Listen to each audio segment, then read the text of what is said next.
For folks that are listening, this is the Blue Light Podcast from the APIMEDA Programs and Services office. And today we have a very, very special episode in celebration of CHamoru Heritage Month.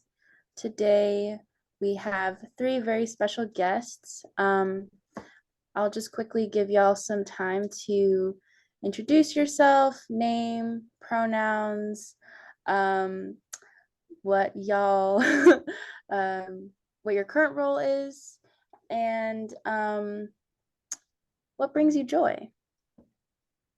How about Joe? I'll start with you. Hi everyone. Buenas and half-a-day. My name is Joe Fejeran. I use he, him, his pronouns. I am the community programs coordinator at San Diego Pride. And that's just a fancy way of saying that I work with our different year-round community programs. As you may know, San Diego Pride is our signature event, is the big celebrations that we put on in July to celebrate LGBTQ Pride. But we also have year-round programs that are around identity, around affinity spaces. And so I am the liaison for those programs between the community and for Pride. So we provide feedback and support for that, for all of them. What brings me joy? What brings me joy is community. Community always brings me joy, just like in general. Musicals, scary movies, in that order, also bring me joy too. And Joe, feel free to popcorn it. Go Maya. Hello, everyone. My name is Maya Skinner. I am currently a third-year undergraduate student at UC San Diego. I'm also a transfer, so it's my first year technically at UCSD. But right now I'm also pre-med. But what brings me joy is, I would say, like, first thing that came to mind was community as well. Spending time with loved ones, family, friends, getting good food, specifically with the family and friends as well. And yeah, I will popcorn it to CJ. Half a day, everyone. My name is CJ Hattori. My pronouns are he, him, and I am currently a first-year medical student over at UC San Diego School of Medicine. So I'm very happy to be here. And I would say some things that have been bringing me a lot of joy. I've been hanging out with friends and family, whether it's going out to try new restaurants or playing pickleball, tennis, or whatever activities we all find that we have in common.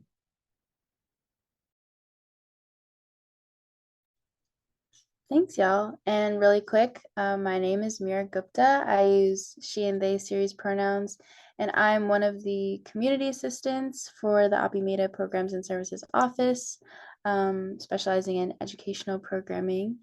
And I am a fourth year global health student graduating in spring.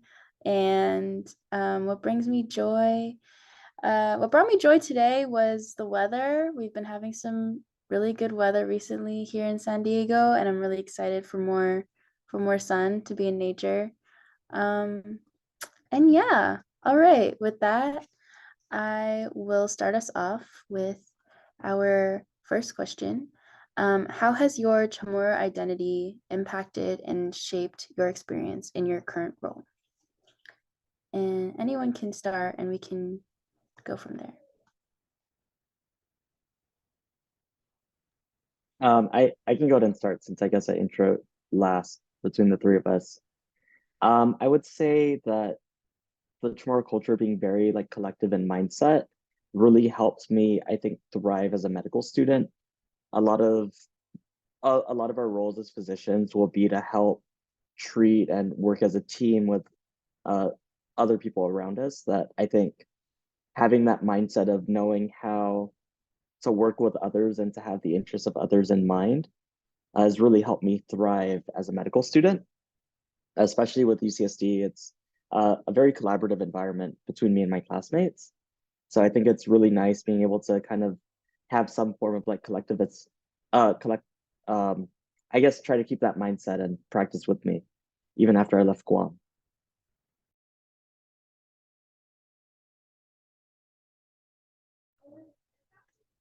Maya or Joe? Yeah, Maya, go. I can go next. Yeah. Um, like CJ had mentioned, the Chamorro culture is very well, I guess community based. You know, I think that as a student, I would be nowhere without my family. That like my number one supporters.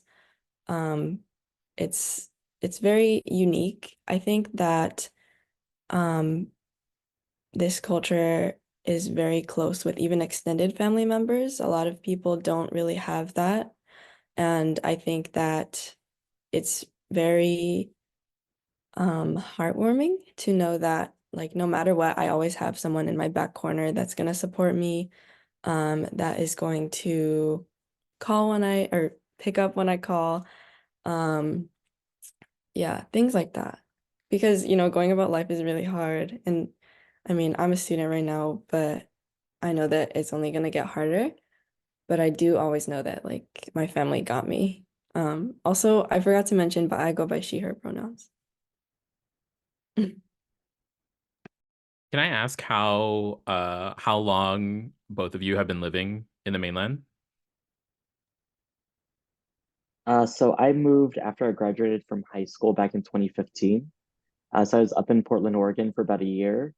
Then I moved to California after that in April, May of 2016.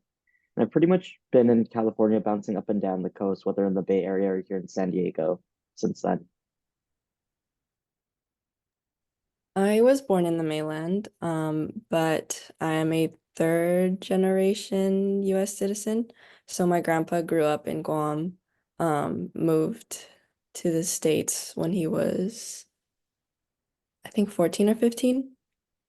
Um, but I went to the island about, sorry, like 7 years ago. Sure. Yeah. Nice. I just asked because I wanted to contextualize how I wanted to contextualize the three of us for for me because I'm like when I moved here when I was 15, which is almost 20 years ago. So in June of this year, 2024, it'll be 20 years, which seems very wild. And it was so interesting because when I was growing up, I had an uncle who we celebrated the fact that he hadn't been back on Guam in like 20 years. And that was like in the 90s. And so it's kind of like we're in a similar situation. But to go to the question, it impacts I think, being Chamorro is who I am, right? And so every day, I try my best to live out those values and to live out and to be a good representative of our people, of our culture. There are times where, I've gotten to do a couple of really great and special things in my life, and there's always a moment that I have where um, I I like have to take a minute to step back to like kind of honor the fact that, I may be one of the first Chamorro people to do this. And I always say maybe because like there's probably people who have done those things that are just not, you don't see them, you don't hear them. We uh I feel like Chamorro people are not really great at, promoting themselves, sabenidosu, so we don't want to we don't want to in we don't want to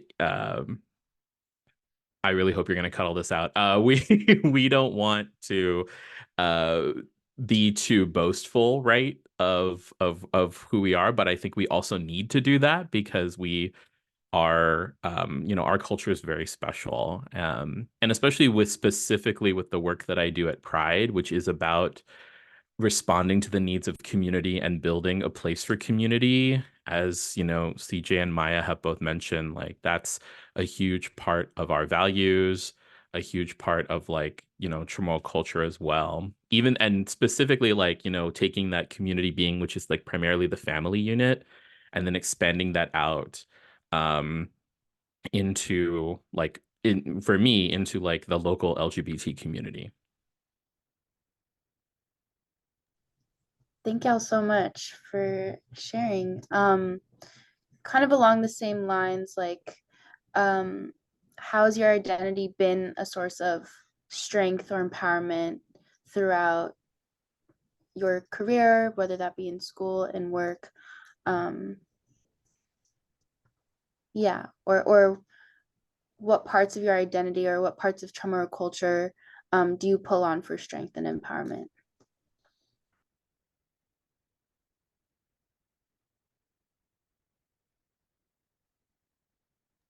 Joe, you can go. Sure, I'll go. It's a very Chamorro thing. No one wants to go first. So this is an interesting, I like this question. This is a very interesting question because I don't think it has always been, I've always seen it as a source of strength, right? I've not always seen it as a source of strength. Um, Very early on, especially in like, going to school, going to early days of being like a working professional post grad, like there were times where I just like, no, everyone knew I was from Guam, but nobody knew what it meant to be Chamorro, right? No one knew. I never said the word. I never, because it invites a lot of, there's a lot of questions and explanation that I just didn't have the capacity or like ability to talk about. And it was not always seen as a sense of strength. Um, but it was always there in the background. And I think with the kind of cultural renaissance that we're seeing in on Guam, in the Marianas, specifically around Chamorro culture, like um, there's this renewed vigor to uh, really return to culture and return to those values, especially for folks. And we see that in the diaspora. We see that in folks that have been living, abroad, living away from the islands, folks who are generations removed from having lived on Guam too. We're seeing that right now. And it wasn't until I returned to Guam my second time, which was in 2018, since I moved here, which was in 2018. And I was talking to somebody about like, I was talking to someone who had been doing a lot of community work specifically around like Chamorro culture. And I was like, there are times where I feel like, I'm an adult, I'm 29, about to be 30. Like, I feel like I don't feel like I'm losing that connection to home. I don't feel Chamorro enough to be here, let alone to be, to be anywhere. And she looked at me and she was just like, cis Western patriarchy dictates that we need to like, colonialism, like we need to be masters of things. We need to fully control things.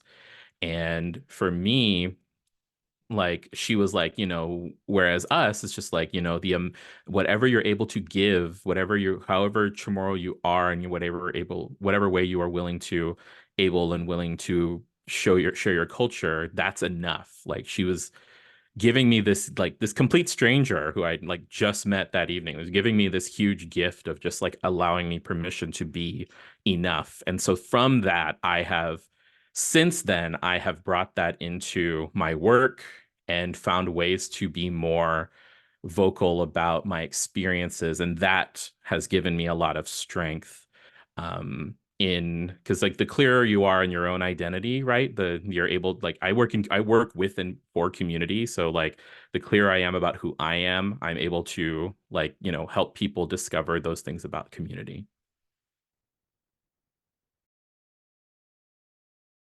I'd like to piggyback off of that. Um, I think it's productive to mention that I am of mixed ethnicity. I am Chamorro, Mexican, and European of some kind. So I apologize if I mix up my like um facts or anything like that, but I speak on my own experiences, like how Joe was mentioning. And I think it's very, I guess, prominent from a mixed individual, the feeling like, oh, I'm not enough of this specific part of myself. So like identity is kind of iffy. It's a little bit I guess hard to define all the time. And so I could see like I guess I empathize with the fact that it couldn't always or it's not always seen as a sense of strength. But I had mentioned this, I think, to a like high school counselor or something like that, a mentor, and they kind of I shared that I wasn't very I felt like I wasn't enough of that ethnicity because I didn't know like the specific tradition that that culture usually participates in or things like that. But my mom and this mentor, they actually encourage that it's not necessarily about that culture, it's how you make it for yourself. Like our family does this stuff, and this is what being Chamorro means to me. Like family reunions every year or the specific recipes that we have. Um, so to go back to the question, this is like a roundabout way of answering, but how has my identity been a strength? It's kind of forced me to like look within myself and I guess be able to lay out who I am as a person, who I am from my family, who I am with my experiences in this space, in this culture. Yeah. All right. I think for me, what's been really great is that I think especially growing up in Guam, I grew up in such a diverse community of so many different racial and ethnic groups that partnered with or like coupled with my Chamorro cultural upbringing. I think it's made me a very empathetic person overall. And I know like one of the big things they definitely train us a lot with in medicine is how to like engage with patients in a empathetic manner, how to like create a comfortable and welcoming environment for people that we interact with so that they can trust us and be more likely to open up to us as their physicians. So I think one thing that's been really helpful is taking that like background of my upbringing and using that to create like warm and welcoming spaces in the clinic setting or even just amongst my friends and people that I work with at work. I think it's social cohesion is a really important thing to have, and trying to keep that with me every day is something that I find really strong and empowering because it helps create a positive work environment, school environment, clinical environment for whoever I interact with. And I think it's only yielded positive outcomes and positive results. Um, I had something else on my mind, but I forgot what I was going to say about that. I think one other really interesting thing with the Chamorro identity is that it's some of the few cultures that were like matrilineal in nature. So a lot of I come with a much different mindset. I know Joe had talked a little bit about patriarchal views, but coming from like a culture where it's a matrilineal culture is actually something really like unique, I think, that I bring to the discussions that we have in school. Thank y'all so much for sharing. I just want to kind of expand on what y'all have been saying. Joe, I really appreciate what you said about NCJ kind of echoing on kind of for yourself, like rethinking what it means to have your identity being a source of strength. I think um uh and also Maya, I relate to you as well. I identify as multi-ethnic and Pan-Asian, and I think being here in the United States, like mainland, I think it's definitely a balance of being able to kind of reground yourself in the values that you know to be true for yourself, whether that be through your culture, whether that just be through like your experiences, your upbringing, and also balancing that with knowing like that you can reframe all of the messages that we've been told, either from, these structures, these systems of oppression, heteropatriarchy, white supremacy, capitalism, all of these things, and being able to reground ourselves in the inner knowing of like who we are as people, through our heritage, through our traditions, through our family, through our community. So yeah, just definitely wanted to echo off that point. And I think for me, as I've been doing my own research on Chamorro culture and heritage, it's really refreshing and it's really beautiful to see a culture that, similar to me, I'm part Filipino. Like I think I see a lot of similarities and parallels within the ability for folks who have gone through so much historically to still be able to be resilient and persistent and maintaining cultural traditions, whether that be through storytelling, whether that be through food, whether that be through um, different traditions, even like crafting, in language. I think it's a really beautiful thing, and I think that's what keeps me really excited about the work that I do here at this office. Yeah, and with that, we can move on to the next question. I wrote this originally for UCSD alum, but this applies for everybody. So, what was your experience like at UCSD, being Chamorro? Or for Maya, like, what is your experience at UCSD being Chamorro? I'd like to go last. I guess it makes sense for me to go first, but I honestly I feel like it doesn't necessarily play a part just because I even okay, this is hard because I tried to be active in like a islander space.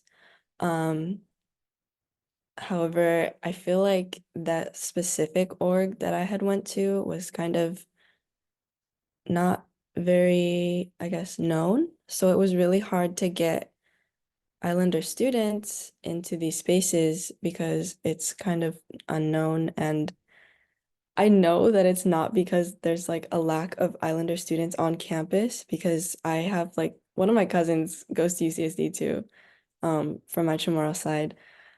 But it's hard because not many people know about Guam itself. So when people ask me, because like I said, I'm mixed and I've been told that I'm racially ambiguous. So sometimes people will ask me like, oh, like what is your ethnicity? Or, questions like that. And I'll say like Guamanian and they're like, oh, like Guatemalan or like or something like something very like, and it's not their fault. They just like don't know, but then that's a problem in itself, I guess, because like we're here, we're part of UCSD, part of society in general, part of the US.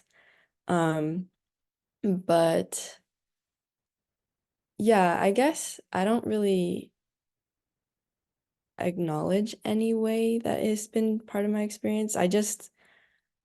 I honestly have thought about like going back into that org space that I mentioned before and kind of pushing for more marketing or something so that it can reach a greater amount of students and we could build that community at the campus level itself.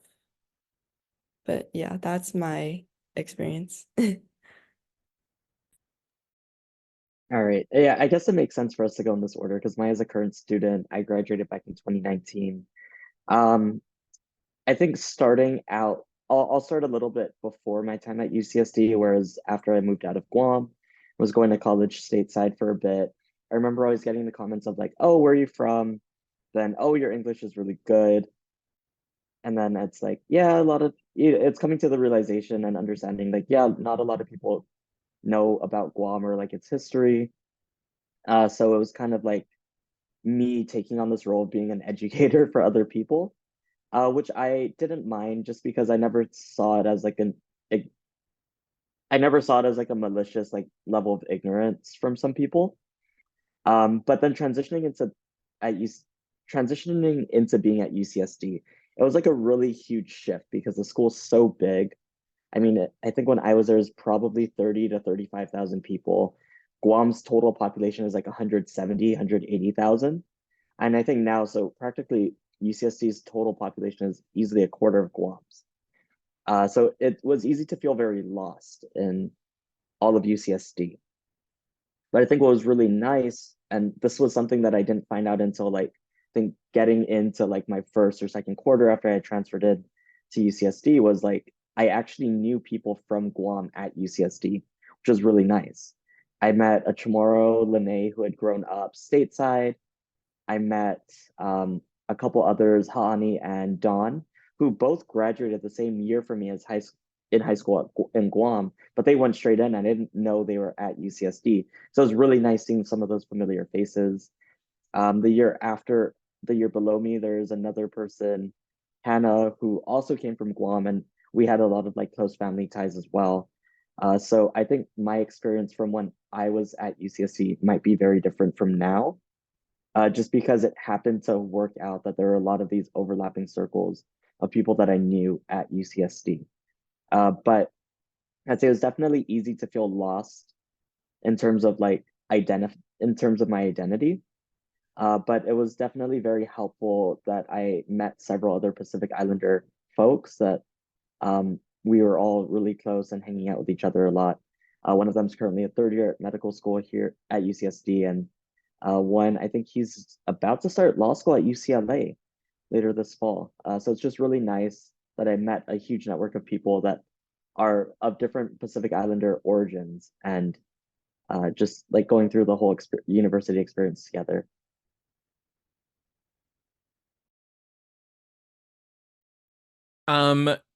I wanted to go last because my answer is is not really short, but it's like what was the experience? Like there was no experience, right? I've been living here.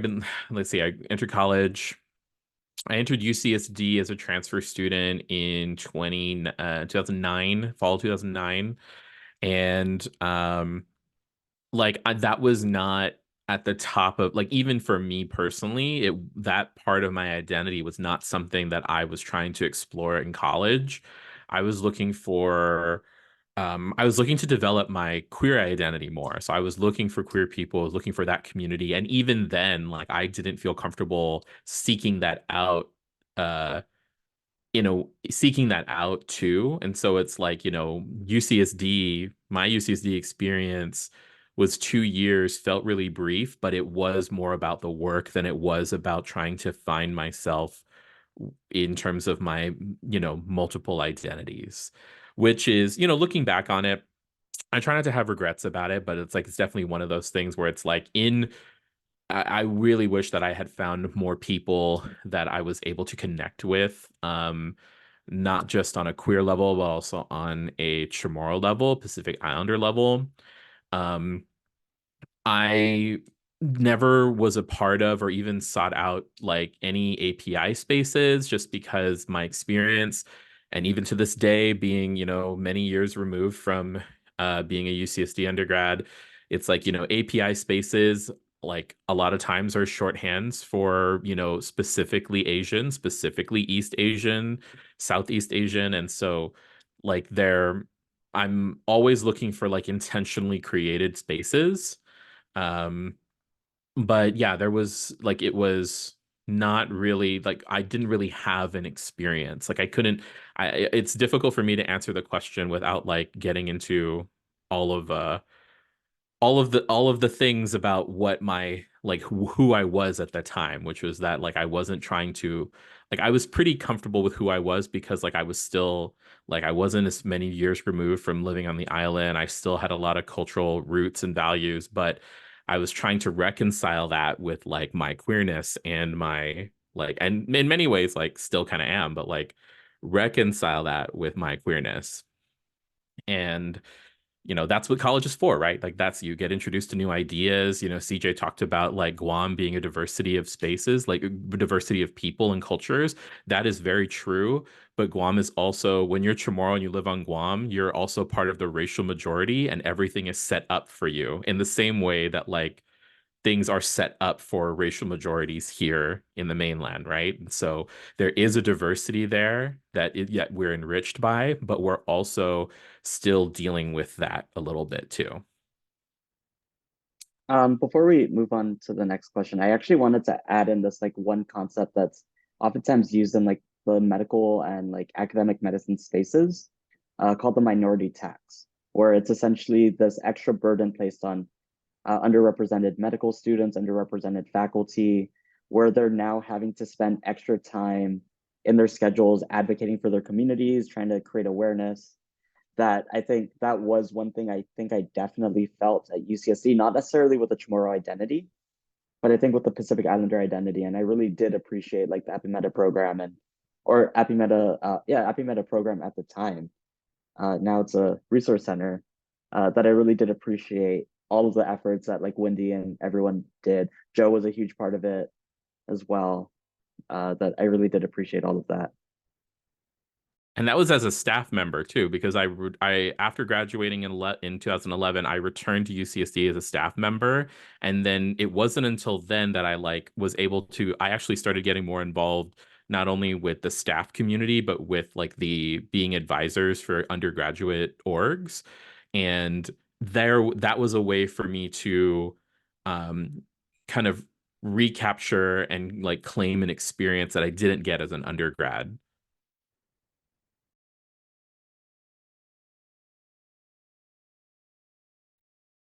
I just wanted to come one more time. Sorry to rehash, but I do feel that like I personally experienced the kind of like, oh, the majority is set up for the majority at UCSD.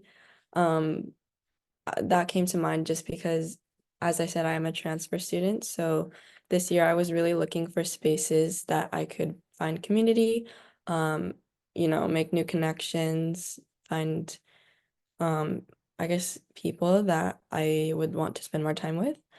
And I went to an API org, and I don't look Pacific Islander. I don't, yeah, I don't feel that I physically fit that, I guess, part of my identity.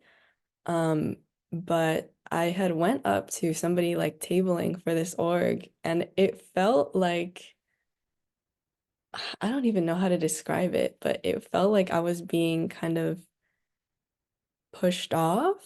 Like I was like, hi, like I wanted to know more about the org. And it felt like the person looked at me and was kind of like, yeah, this is the org, this is what happens. And they kept it short. And I like it was so like particular. And I was like, okay, I understand. Like, I don't know, it felt like they were looking for a certain type of API student, for I don't know, lack of a better way to put it. And I'm not trying to hate on anyone. It's It's everybody's okay to hate, Maya. Go ahead. Go ahead and hate. They can um, take this out. It's a podcast. They can take it out. We're not live.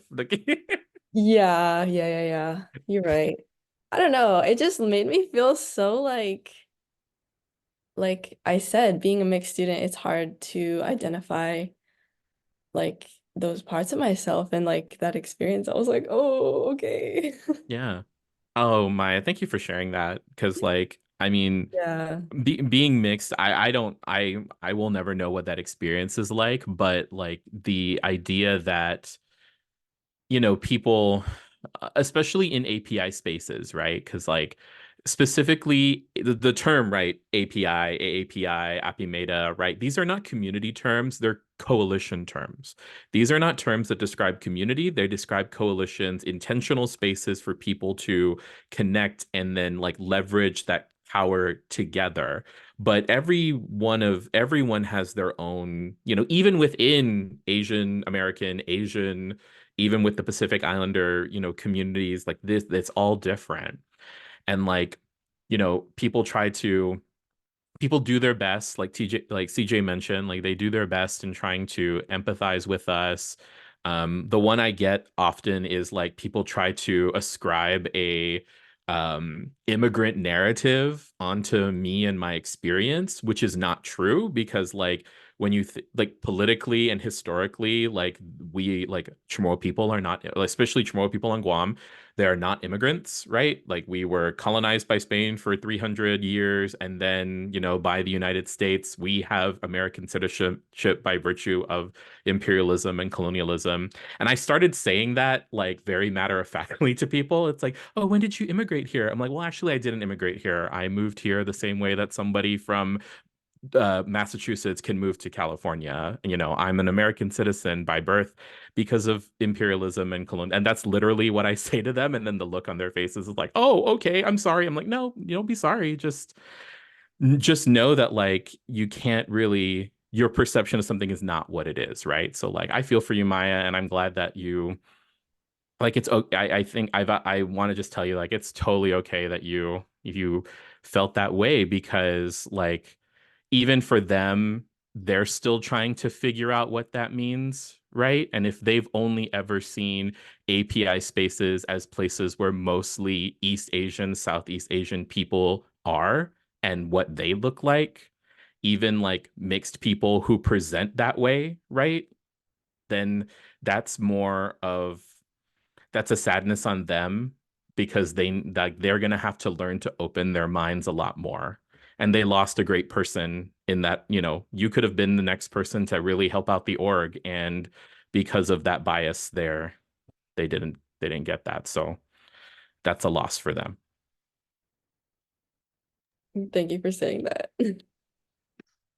Yeah, and thank y'all for sharing that, and thank you, Joe, for all of y'all for adding on. I think it's important to talk about these things, and I want to just kind of reemphasize that, like, yes, this is a podcast that we're recording, but I really want to make sure that y'all feel comfortable to like share and speak your truth because when I think about like my role at APIMEDA Programs and Services, as Joe mentioned, like yes, like the acronym APIMEDA is a coalition term, and it's my personal goal and the goal of everyone that I work with at this office to really make sure that we're amplifying um and decentering, you know, monolithic narratives and make sure that we're really showing folks that APIMEDA people are a very diverse group of people,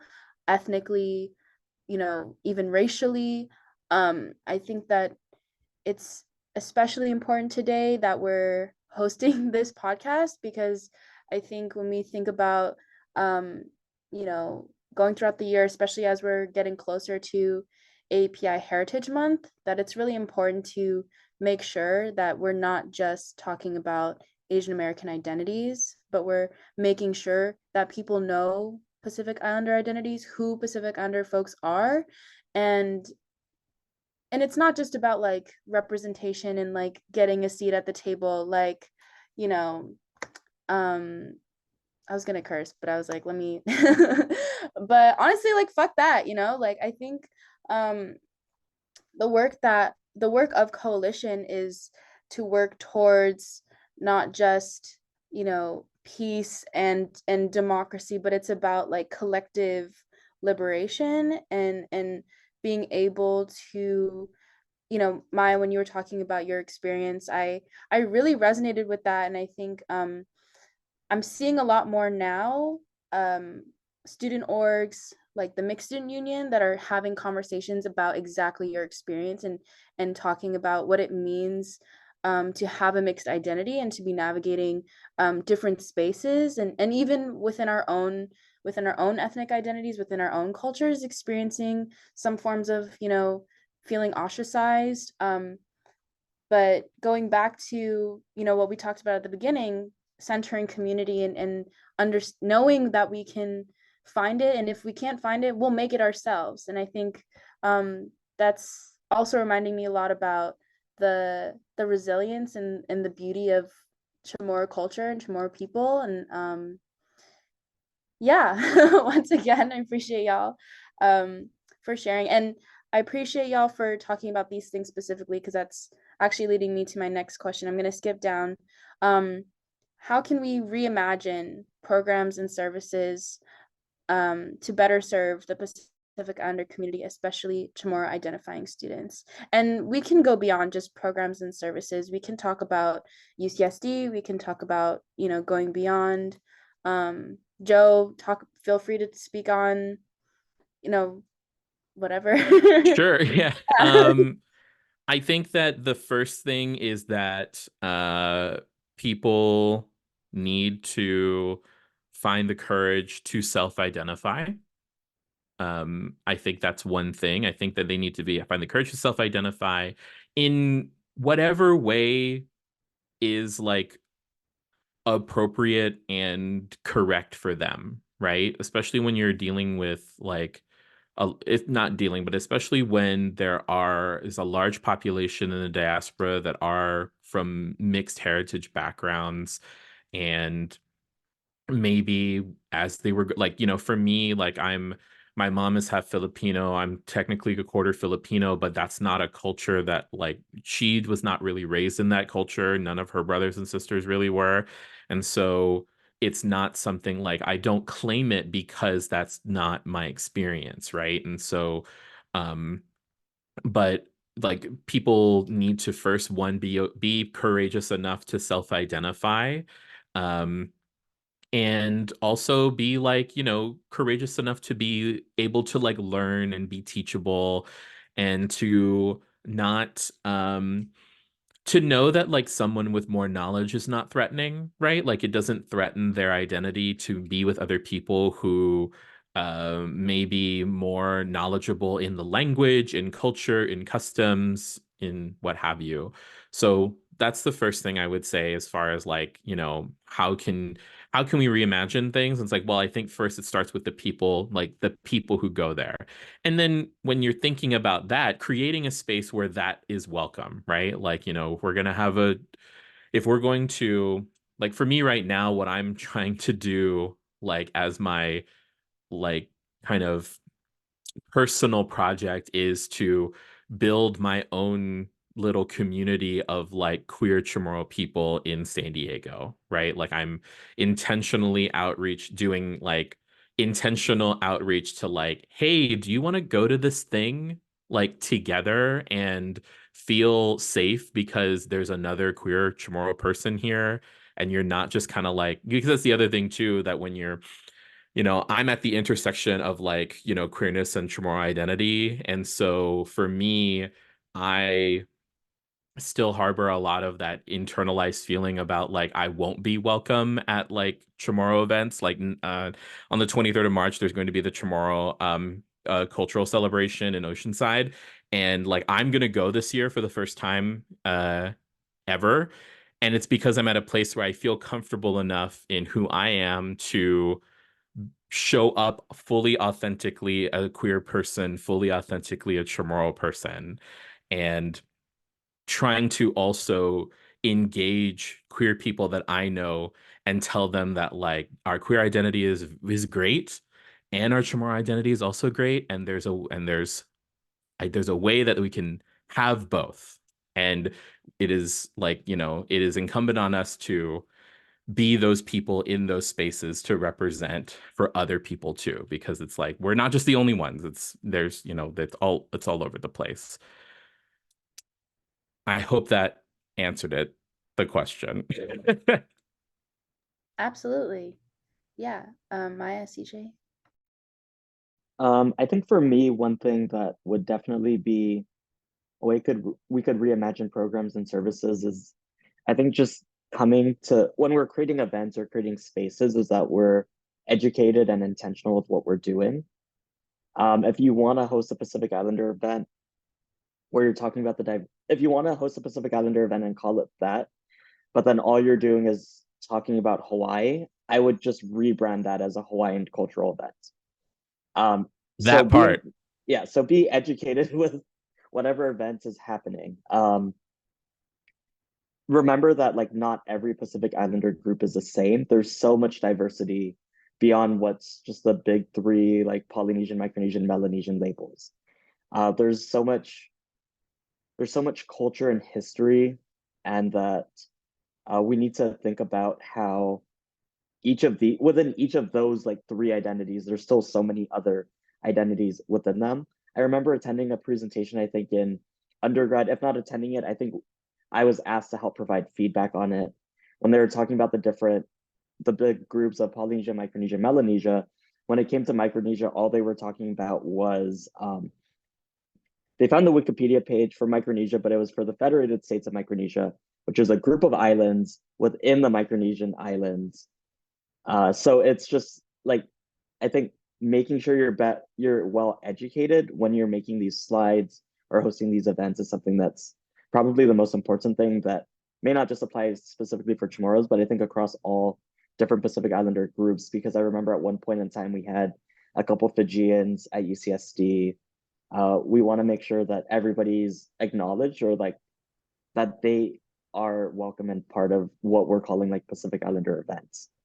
I saw Yeah. Joe like pointing his hands like that right there. Oh yeah, absolutely. You are CJ, you're 100% right. Like, it's not enough to say that we're celebrating the Pacific Islands and also like only celebrating like Polynesian culture, specifically like Hawaiian culture, right? Because and how do you like this also poses like a question, right? Of like how do we like as Pacific Islander people, specifically as Chamorro people, also um also deal with appropriation in our own communities, right? Where it's like, there's a comedian, now senator, can't believe that, on Guam. He has Chris Malfunction Barnett has a song about Chamorro Hawaiians, right? Like a comedy song that talk about like these Chamorro people who are from Guam, probably never been to Hawaii, but like have adapted that as have adapted that culture as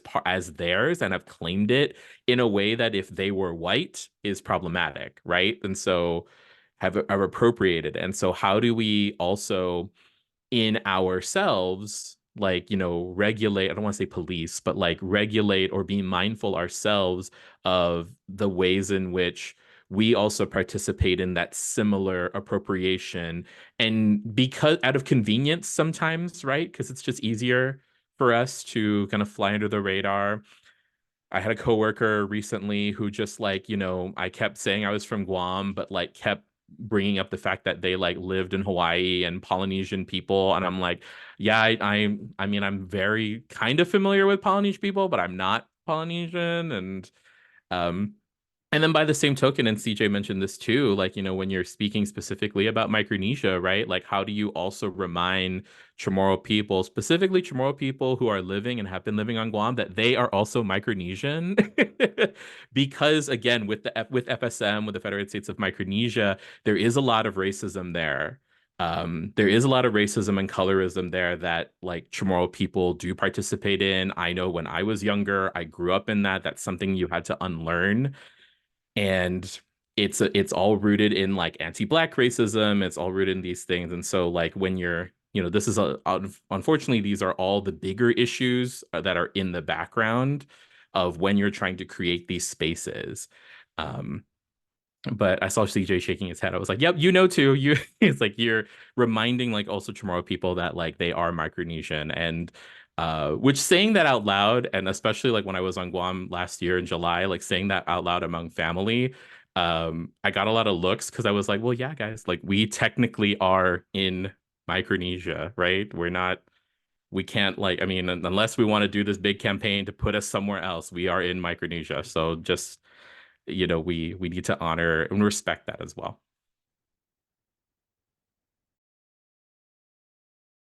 Yeah, I think to reiterate what everyone else was kind of mentioning, the term reimagining the programs, or like, I guess just dialogue about Pacific Islander people in general, is really important in terms of how people can I guess just like visualize us as a community. Because like everyone was saying, when some slash most people think of like Pacific Islander, they think, oh, Hawaii, or yeah, or like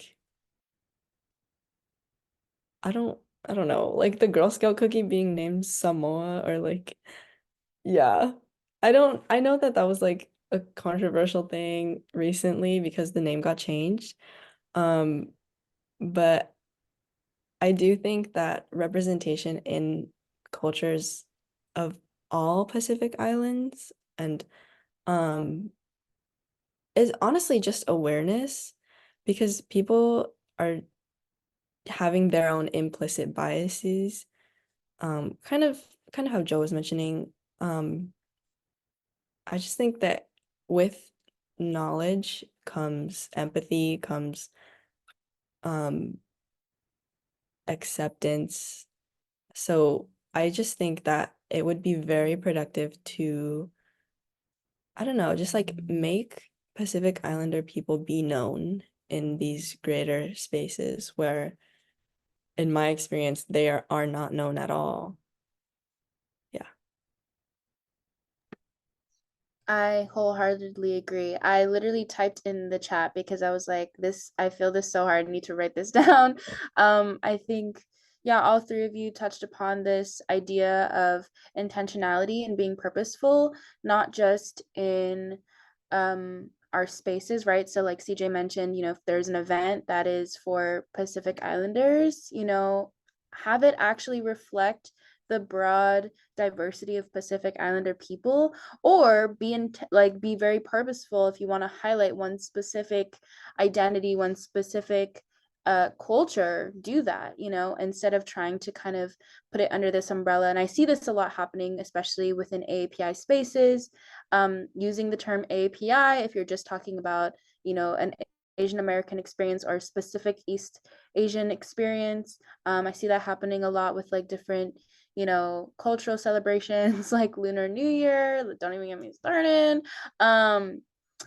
Yeah, so the idea of intentionality and being purposeful. And I think Maya or Joe, I forget which one of y'all were talking about it, but I think or maybe Maya, I think like this idea that it's okay if you don't know a particular, if you don't know a lot about a particular culture or identity. That's why it's important that we educate ourselves, that we do our own research, not just using a Wikipedia page, but actually finding these people in our community and talking to them. I think like that it was funny, CJ, when you were talking about that story, because I was like, yeah, okay, they looked up like Wikipedia, and then they, I'm glad that they at least, were talking to you to clarify things about Micronesia. But that those are the things that are really important when it comes to effectively being intentional and purposeful. And I also wanted to bring up this idea that came to my mind as y'all were discussing, this idea between like appropriation versus appreciation. And I think like a lot of folks are appropriating without realizing. And I think a lot of folks have the intention that they want to appreciate a culture and they want to uplift it, embrace it. But I think that there are ways that we can do that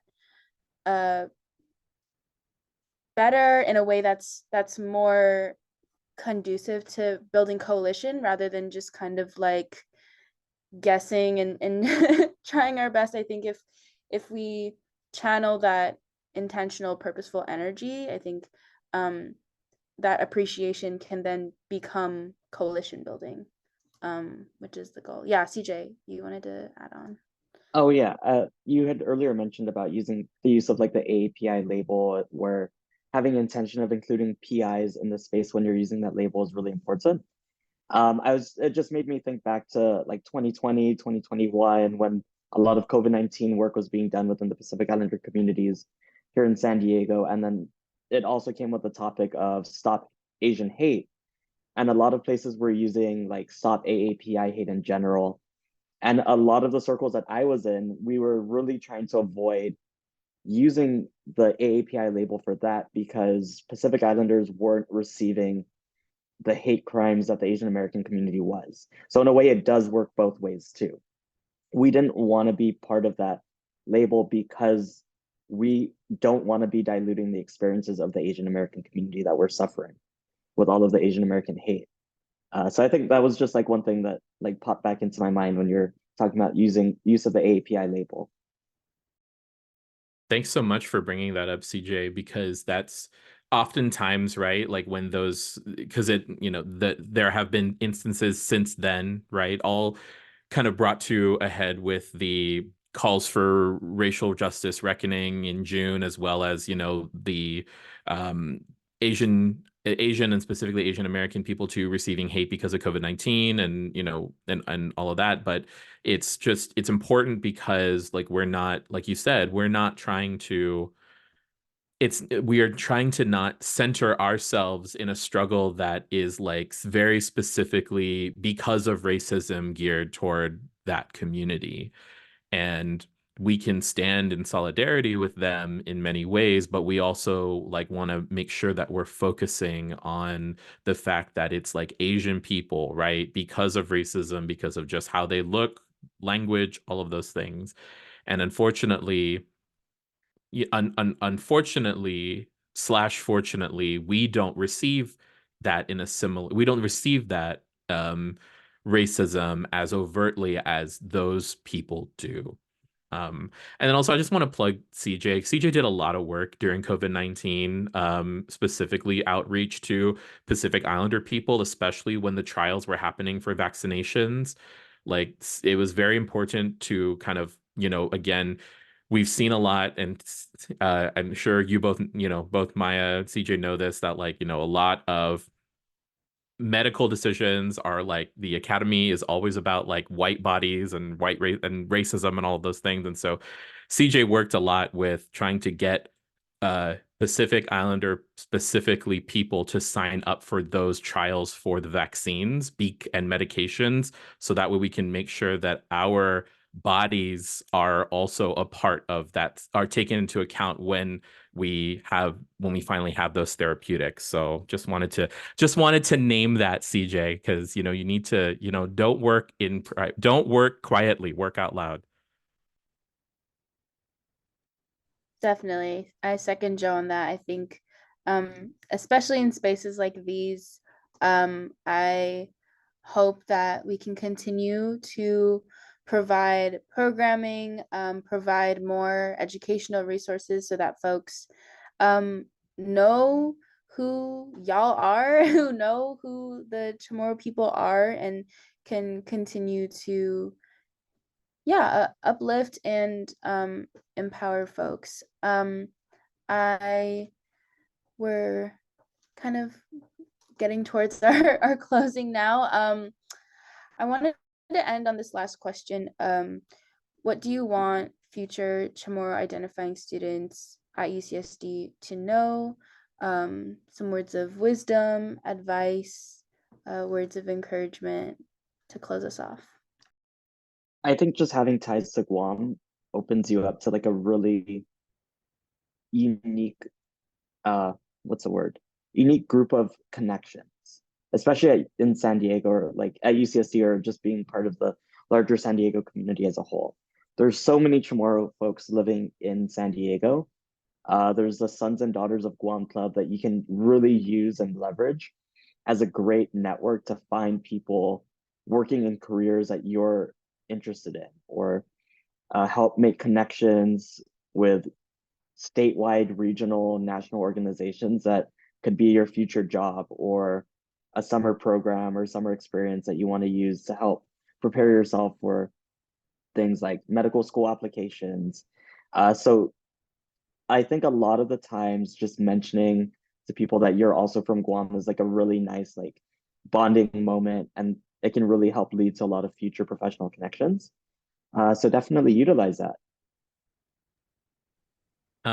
I would say that I'd give the same advice that my friend Shannon gave me back in 2018 when I went to Guam, when I'm back to Guam, which is that you are enough, and however you express that But I would add that do not be afraid to express that. Do not afraid to be proud of who you are. It's what, you are, our ancestors did not survive 300 years of Spanish colonialism and, all of that. And in order for us to not be proud of who we are, um, and to try to find ways to incorporate the language back into your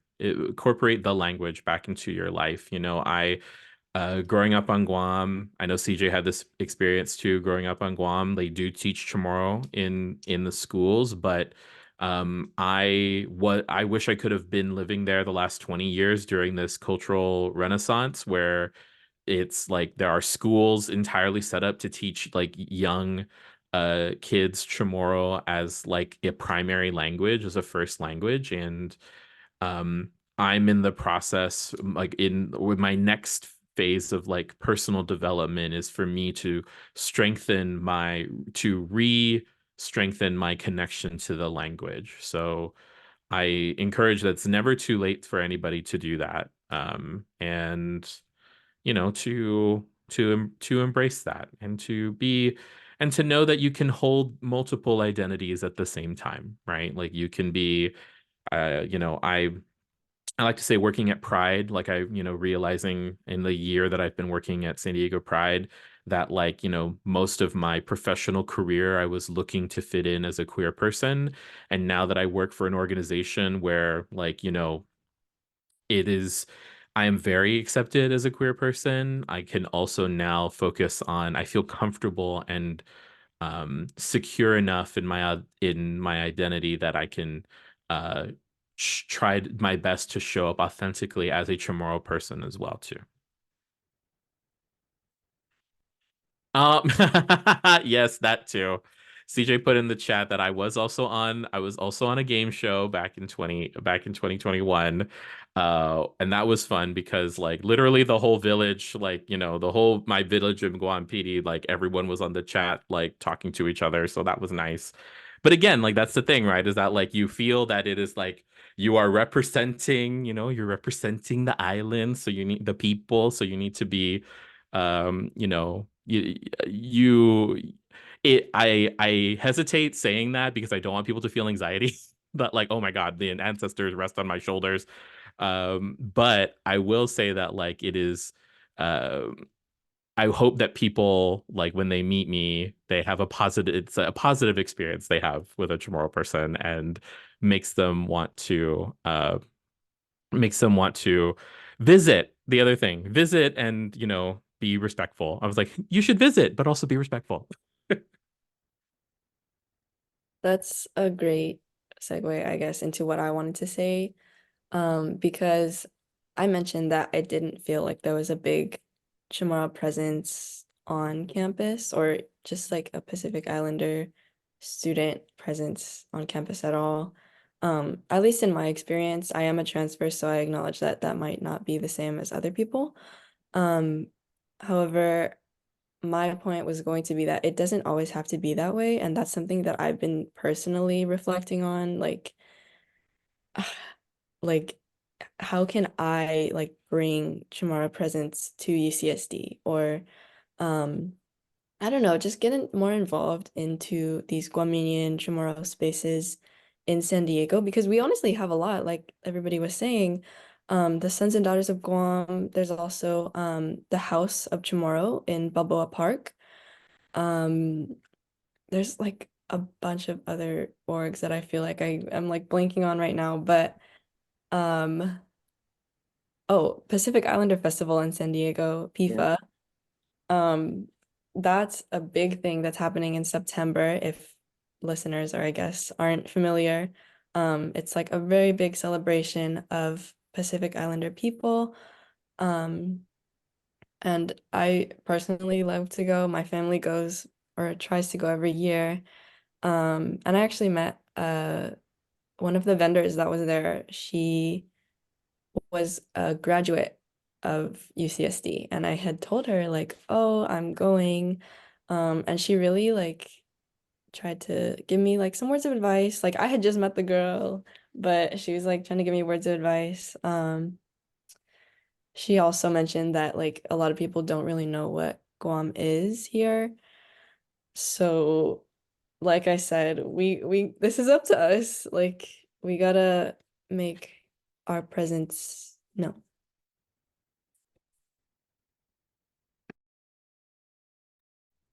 Thank y'all so much. Yeah, I also maybe after this, if y'all have any more like recommendations, orgs, feel free to send them my way and I'll maybe like compile a list that we can post later on. But yeah, with that being said, I think we can wrap up. Thank y'all so much again for all of your wonderful stories, experiences. Thank you for sharing your thoughts with us. Thank you for being here. And yeah, that will be it for today. This has been the Blue Light Podcast with APIMEDA Programs and Services, and we'll catch you next time.